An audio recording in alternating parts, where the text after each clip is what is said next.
यहाँ जीवन में कुछ ऐसे सत्य हैं जिन्हें बहुत कम लोग वास्तव में समझते हैं।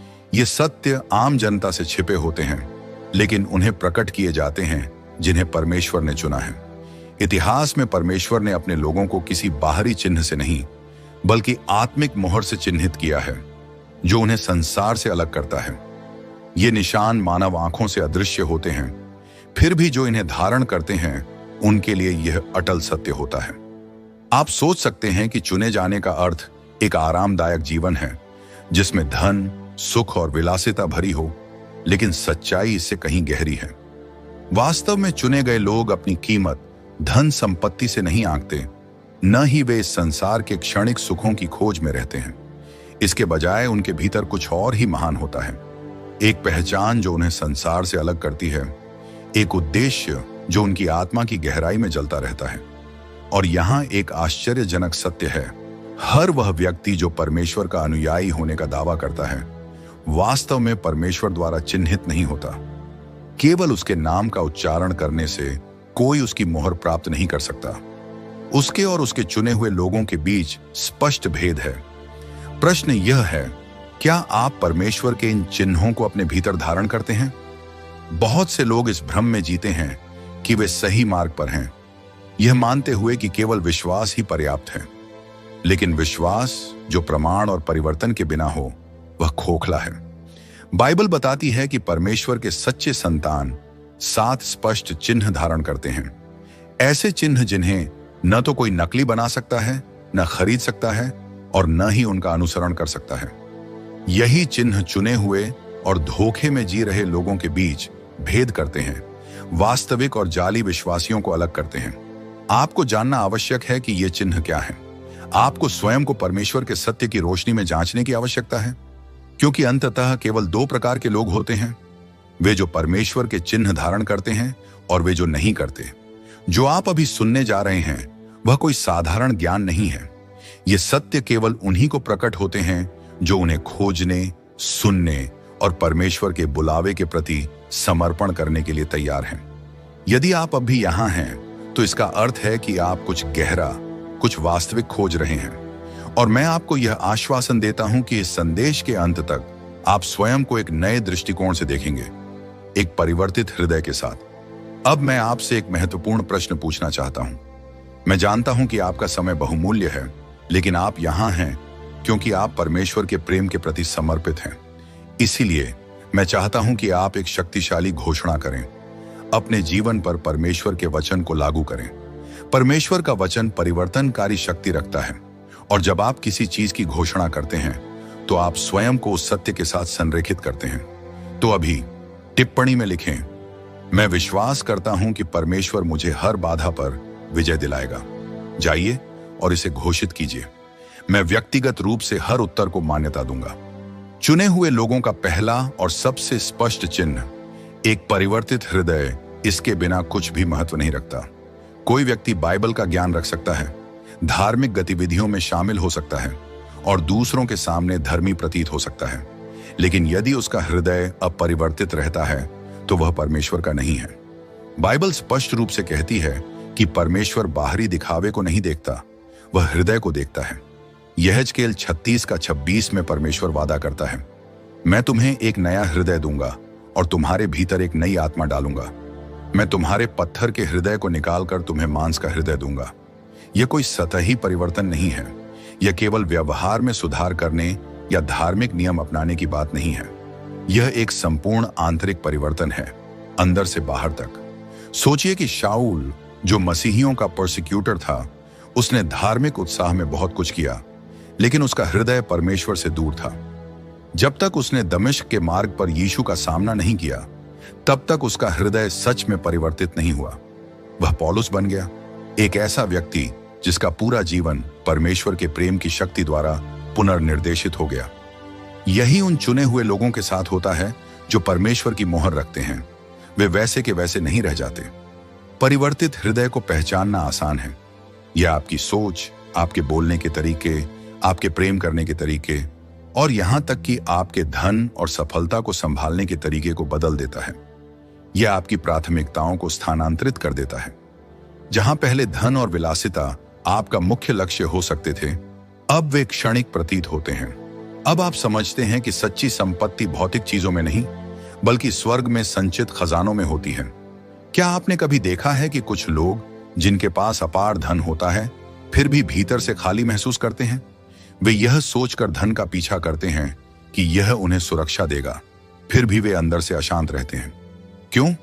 क्योंकि परमेश्वर के बिना धन एक ऐसा शून्य छोड़ जाता है जिसे कभी भरा नहीं जा सकता।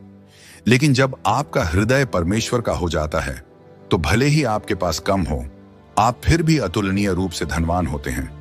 जब परमेश्वर किसी व्यक्ति का हृदय बदलता है, तो उसकी इच्छाएं भी बदल जाती हैं। वह अब अपनी महिमा के लिए नहीं जीता, बल्कि परमेश्वर की महिमा के लिए जीता है। वह अब लालच से नहीं भरा होता, बल्कि एक गहरे उद्देश्य से प्रेरित होता है।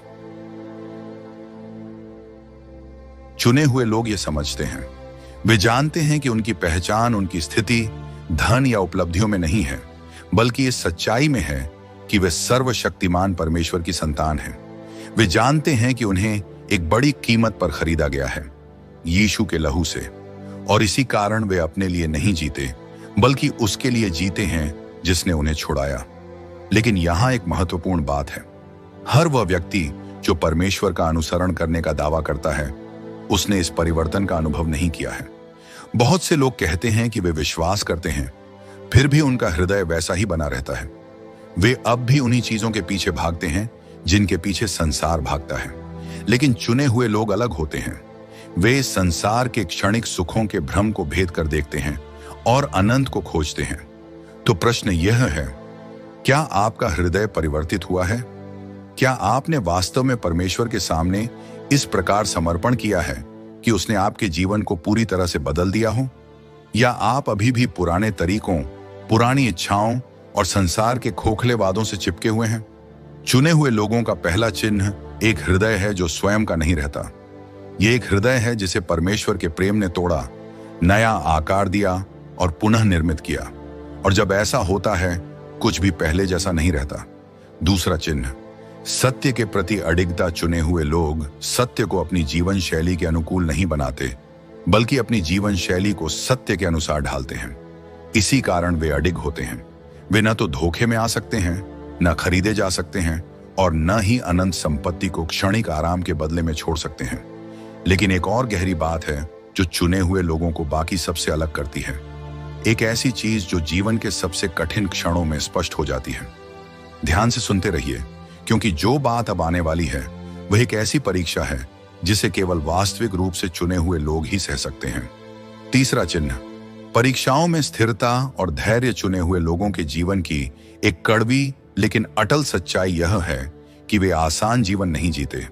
वे परखे जाते हैं, परिष्कृत किए जाते हैं और अग्नि के द्वारा शुद्ध किए जाते हैं। बहुत से लोग यह मानते हैं कि परमेश्वर का अनुसरण करने से तुरंत आशीर्वाद, धन और आराम मिलना चाहिए। लेकिन बाइबल एक अलग चित्र प्रस्तुत करती है। बाइबल दिखाती है कि जो वास्तव में परमेश्वर के द्वारा चुने गए हैं, वे कठिनाइयों, विरोध और परीक्षाओं से गुजरते हैं, जो उनके विश्वास की जड़ों तक को हिला देने की शक्ति रखती हैं।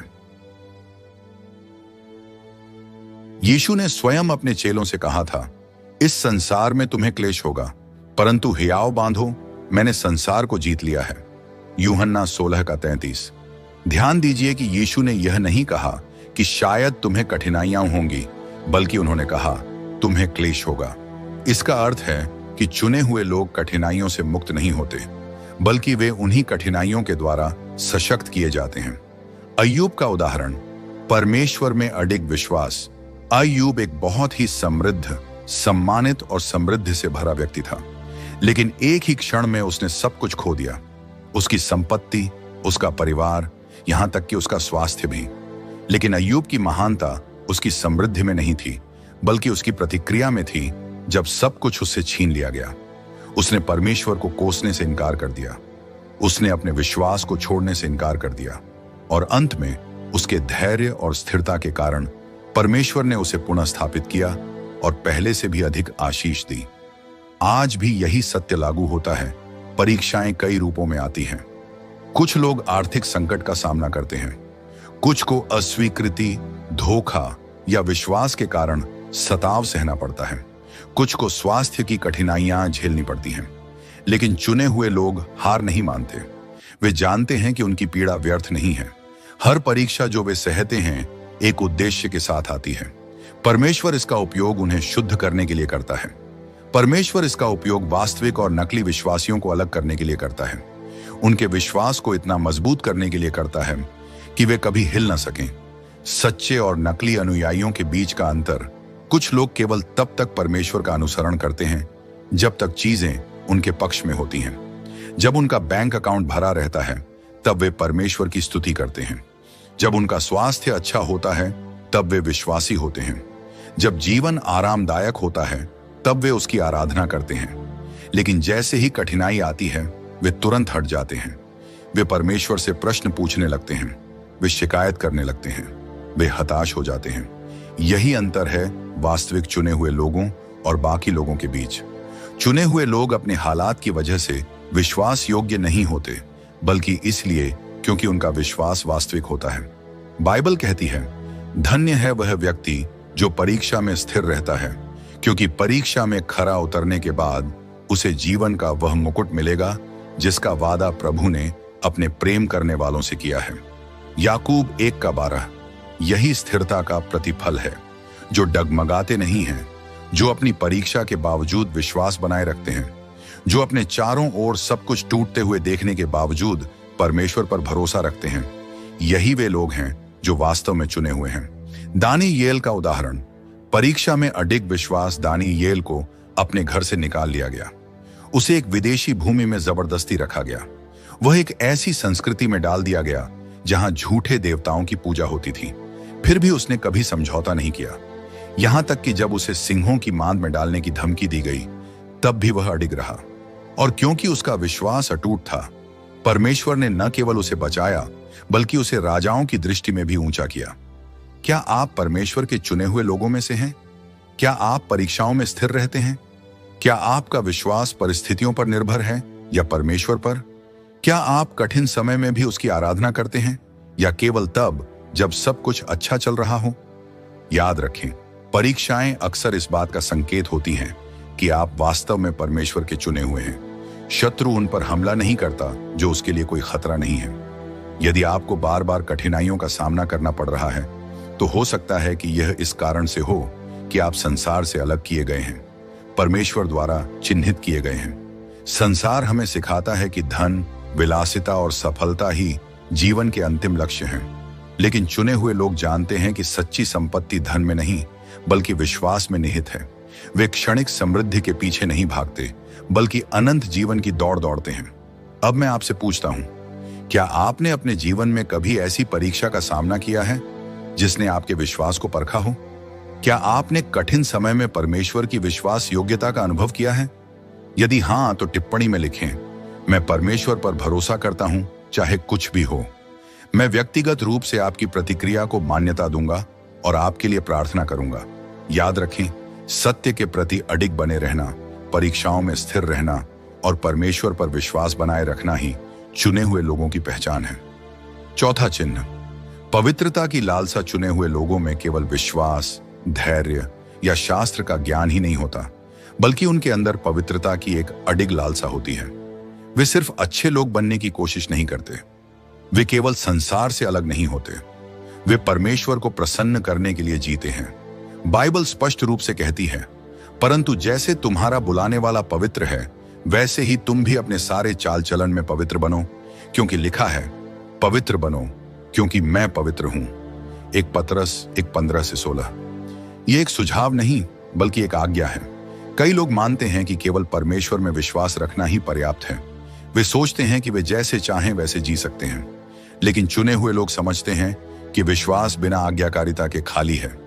वे पवित्रता का अनुसरण दंड के डर से नहीं बल्कि परमेश्वर के प्रति प्रेम के कारण करते हैं। उनके हृदय बदल जाते हैं और यह परिवर्तन उनके जीवन के हर पहलू को प्रभावित करता है। उनकी सोचने की शैली, उनके बोलने का तरीका, उनके समय का उपयोग और यहां तक कि वे धन और सफलता को कैसे संभालते हैं। यूसुफ का उदाहरण, पवित्रता के लिए समझौता न करना।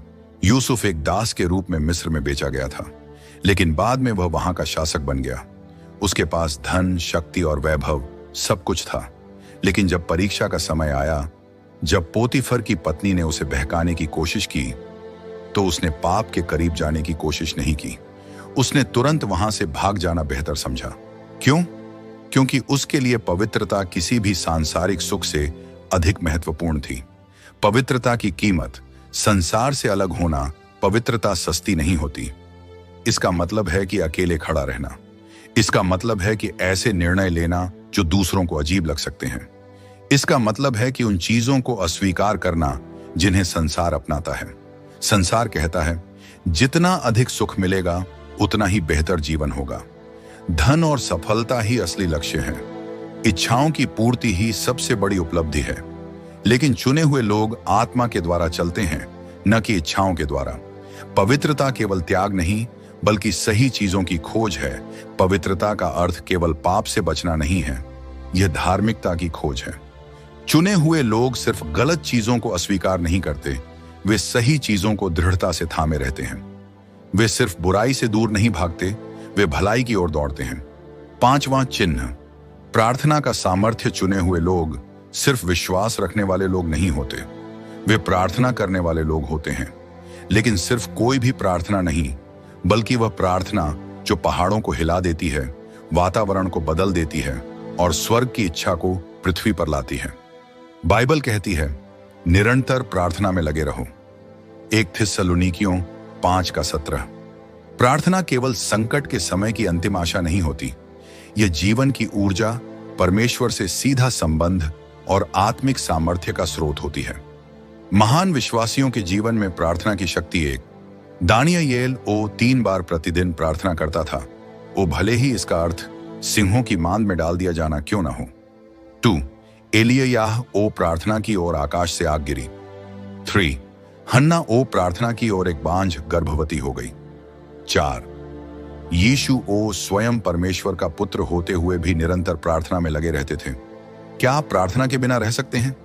यदि यीशु को प्रार्थना की आवश्यकता थी, तो हमें इसकी कितनी अधिक आवश्यकता है। लेकिन ध्यान दें, चुने हुए लोग प्रार्थना को केवल इच्छाएं मांगने का साधन नहीं मानते।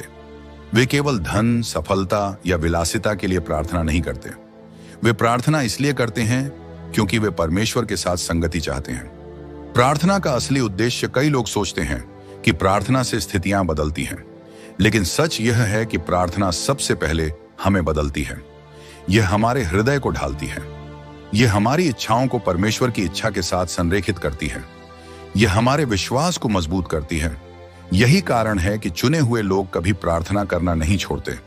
6ठा चिन्ह, आत्मा के फल जो सच में चुने हुए हैं, वे नकली नहीं हो सकते। यह इस बात से नहीं दिखता कि वे कितना शास्त्र जानते हैं।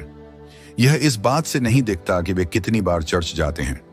यह इस बात से भी नहीं दिखता कि वे कितनी धार्मिक बातें बोलते हैं, बल्कि यह कुछ गहरे स्तर पर दिखाई देता है। उनके जीवन में आत्मा के फल। बाइबल कहती है, परंतु आत्मा का फल है प्रेम, आनंद, शांति, धीरज, कृपा, भलाई, विश्वास, नम्रता और संयम। गलातियों 5:22-23। चुने हुए लोग इन गुणों को प्रकट करते हैं। वे प्रेम से चलते हैं, वे आनंद से भरपूर होते हैं, चाहे परिस्थितियां कैसी भी हों। वे शांति बनाए रखते हैं जब अन्य लोग डर और चिंता से घिरे होते हैं। वे धैर्यवान होते हैं जब परीक्षाएं आती हैं। वे भलाई और कृपा दिखाते हैं, भले ही उनके साथ अन्याय हो। वे विश्वास योग्य रहते हैं जब दुनिया समझौता करने के लिए कहती है। वे नम्र होते हैं जब दूसरों को अभिमान होता है। वे आत्म संयम में चलते हैं जब दुनिया अपनी इच्छाओं के पीछे भागती है। क्या आप वास्तव में चुने हुए हैं? अब सवाल यह है, क्या आप इस पहचान को अपने जीवन में देखते हैं? क्या आप परीक्षाओं के बावजूद परमेश्वर में स्थिर रहते हैं? क्या आप पवित्रता के लिए संघर्ष करते हैं? क्या आप प्रार्थना में सामर्थ्य महसूस करते हैं? क्या आप अपने जीवन में आत्मा के फल देख सकते हैं? यदि हां, तो आप सच में परमेश्वर के चुने हुए लोगों में से हैं। यदि यह संदेश आपसे जुड़ा, तो इस पर प्रतिक्रिया दें। टिप्पणी में लिखें, मैं परमेश्वर का हूं और मैं उसके लिए स्थिर रहूंगा। याद रखें, आप चुने हुए हैं, इसलिए विश्वास में अडिग रहें, पवित्रता को थामे रहें और प्रार्थना में सामर्थ्य रखें। उनके जीवन से स्वाभाविक रूप से आत्मा का फल प्रकट होता है। यीशु ने स्पष्ट रूप से कहा, उनके फलों से तुम उन्हें पहचान लोगे। मत्ती 7:16। चुने हुए लोग अपनी बातों से नहीं पहचाने जाते, बल्कि उनके जीवन में हुए परिवर्तन के प्रमाण से पहचाने जाते हैं। यह प्रमाण धन दौलत पदवी या विलासिता नहीं है, बल्कि प्रेम, आनंद, शांति, धैर्य, दयालुता, भलाई, विश्वास योग्यता, नम्रता और आत्मसंयम है। सोचिए, आप एक वृक्ष को उसके फलों से पहचानते हैं। एक सेब का वृक्ष यह घोषणा नहीं करता कि वह सेब का वृक्ष है, आप बस उस पर उगते हुए सेब देखकर जान जाते हैं। इसी प्रकार जो वास्तव में परमेश्वर द्वारा चुने गए हैं, उन्हें अपने चुनाव को साबित करने के लिए तर्क करने या कोई पदवी धारण करने की आवश्यकता नहीं होती। उनका जीवन ही उनकी पहचान बताता है। आज की समस्या यह है कि बहुत से लोग मानते हैं कि चुने जाने का अर्थ बाहरी सफलता प्राप्त करना है। वे सोचते हैं कि इसका मतलब है धन, प्रभाव और आराम प्राप्त करना। लेकिन बाइबल यह नहीं कहती कि तुम उन्हें उनकी संपत्ति से पहचानोगे। यह नहीं कहती कि तुम उन्हें उनके सामाजिक स्तर से पहचानोगे, बल्कि यह कहती है तुम उन्हें उनके फलों से पहचानोगे। यीशु के जीवन को देखिए। वे इस पृथ्वी पर एक धनी राजा के रूप में नहीं आए। उन्होंने सत्ता या विलासिता की खोज नहीं की। वे दीनता, प्रेम और बलिदान में चले। उनके पास न तो कोई घर था, न धन संपत्ति, न कोई सांसारिक सिंहासन। फिर भी उनके पास किसी भी शासक से अधिक शक्ति और किसी भी राजा से अधिक अधिकार था। क्यों? क्योंकि उन्होंने आत्मा का शुद्धतम फल उत्पन्न किया। चुने हुए लोग भी ऐसे ही होते हैं। वे संसार से स्वीकृति नहीं मांगते। वे सफलता को धन, प्रसिद्धि या संपत्ति से नहीं मापते। इसके बजाय वे इसे इस बात से मापते हैं कि वे मसीह को कितना प्रतिबिंबित करते हैं। लेकिन आत्मा का फल उत्पन्न करना आसान नहीं होता। इसके लिए आत्मसमर्पण की आवश्यकता होती है। इसके लिए स्वयं को मरने देना पड़ता है। यीशु ने कहा, जब तक गेहूं का दाना भूमि में गिरकर मर नहीं जाता, वह अकेला रहता है, परंतु यदि वह मर जाता है तो बहुत फल लाता है। यूहन्ना 12:24। चुने हुए लोग इसे समझते हैं। वे जानते हैं कि वास्तव में जीने के लिए पहले उन्हें अपने स्वार्थ, अपने अभिमान और उन चीजों को त्यागना होगा जो पहले उन्हें नियंत्रित करती थी। और जब वे ऐसा करते हैं तो कुछ अद्भुत होता है। वे ऐसे प्रेम करने लगते हैं जिसकी उन्होंने कभी कल्पना भी नहीं की थी। वे दुख में भी आनंद पाते हैं, अशांति में भी शांति में चलते हैं। वे धैर्यवान, दयालु और विश्वास योग्य बन जाते हैं। वे केवल परमेश्वर में विश्वास ही नहीं करते, बल्कि उनके जीवन में उसके जीवंत प्रमाण बन जाते हैं। अब मैं आपसे कुछ महत्वपूर्ण करने को कहता हूं। यदि यह संदेश आपके हृदय से बोला है, यदि आप किसी ऐसे व्यक्ति को जानते हैं जिसे यह सत्य सुनने की आवश्यकता है, तो इस वीडियो को साझा करें, क्योंकि एक संदेश किसी का जीवन बदल सकता है। लेकिन अभी एक अंतिम चिन्ह बाकी है। यह वह प्रमाण है जो परमेश्वर के लोगों को संसार के शेष लोगों से अलग करता है। यह एक अंतिम मुहर है जो साबित करती है कि आप सच में परमेश्वर के हैं। परमेश्वर की मुहर, the seal of God, Bible कहती है, परमेश्वर के पवित्र आत्मा को शोकित मत करो, जिससे तुम उद्धार के दिन के लिए मुहर लगाए गए हो। इफिसियों 4:30। यह मुहर कोई भौतिक चिन्ह नहीं है, लेकिन यह अपरिहार्य है। यह प्रमाण है कि कोई व्यक्ति परमेश्वर का है, कि उसे कुछ महान उद्देश्य के लिए अलग रखा गया है, कि वह एक शाश्वत पहचान धारण करता है जिसे मिटाया नहीं जा सकता। पूरे पवित्र शास्त्र में हम देखते हैं कि परमेश्वर ने हमेशा अपने लोगों पर अपनी छाप लगाई है। पुराने नियम में उसने इज़राइल को अलग रखा, उन्हें ऐसे नियम और आज्ञाएं दी जो उन्हें अन्य जातियों से अलग बनाती थीं। नए नियम में उसने अपने अनुयायियों को पवित्र आत्मा से मुहर लगाई, जिससे वे उसकी पहचान में बंध गए। और अंतिम दिनों में प्रकाशित वाक्य की पुस्तक कहती है कि परमेश्वर अपने लोगों को अंतिम बार अलग करेगा। लेकिन यह मुहर हर किसी को नहीं दी जाती। यह केवल उन्हीं को दी जाती है जो आज्ञा पालन में चलते हैं, जो विश्वास में बने रहते हैं, जो पूरी तरह से परमेश्वर की इच्छा के अधीन होते हैं। आज लोग धन, सफलता और आराम के पीछे भाग रहे हैं, यह मानते हुए कि यही उन्हें सुरक्षा देगा। लेकिन अंत में केवल वे ही खड़े रहेंगे जिन पर परमेश्वर की मुहर होगी। परमेश्वर की मुहर का अर्थ यह नहीं कि आप परीक्षाओं से मुक्त होंगे, बल्कि शत्रु उन्हीं पर और अधिक आक्रमण करता है जो इस मुहर को धारण करते हैं। लेकिन कोई भी आक्रमण, कोई भी चुनौती, कोई भी तूफान उस मुहर को नहीं मिटा सकता जिसे परमेश्वर ने लगाया है। अब प्रश्न यह है, क्या आपके पास यह मुहर है? क्या आपने सच में अपना जीवन परमेश्वर को सौंप दिया है, या आप अभी भी आधे संसार में और आधे विश्वास में जी रहे हैं? समय आ रहा है जब चुने हुए लोग स्पष्ट रूप से पहचाने जाएंगे, और उस दिन कोई मध्य मार्ग नहीं होगा। आप या तो परमेश्वर द्वारा मुहर लगाए जाएंगे या संसार द्वारा ठुकराए जाएंगे। अब निर्णय आपका है। क्या आप इस सत्य को जानकर इसे नजरअंदाज करेंगे और उसी तरह जीवन जीते रहेंगे, या आप इसे अपने जीवन को बदलने देंगे? यह आपका अवसर है। परमेश्वर आपको बुला रहा है। वह आपको आपकी सच्ची पहचान में प्रवेश करने के लिए बुला रहा है, ताकि आप वही बन सकें जिसके लिए उसने आपको बनाया है। और यदि इस संदेश ने आपके हृदय को छू लिया है, यदि आप महसूस कर रहे हैं कि परमेश्वर आपसे कुछ कह रहा है, तो अभी कार्य करें। इस चैनल को सब्सक्राइब करें ताकि आप और भी गहरे आत्मिक प्रकाशनों को प्राप्त कर सकें। इस वीडियो को लाइक करें यदि आप परमेश्वर के चुने हुए लोगों की तरह चलने के लिए तैयार हैं, और सबसे महत्वपूर्ण, इस संदेश को उन लोगों तक पहुंचाएं जिन्हें इसकी आवश्यकता है, क्योंकि यह सत्य केवल आपके लिए नहीं है, यह दूसरों तक पहुंचने के लिए है। यह आपकी बुलाहट है, यह आपका क्षण है। इसमें प्रवेश करें।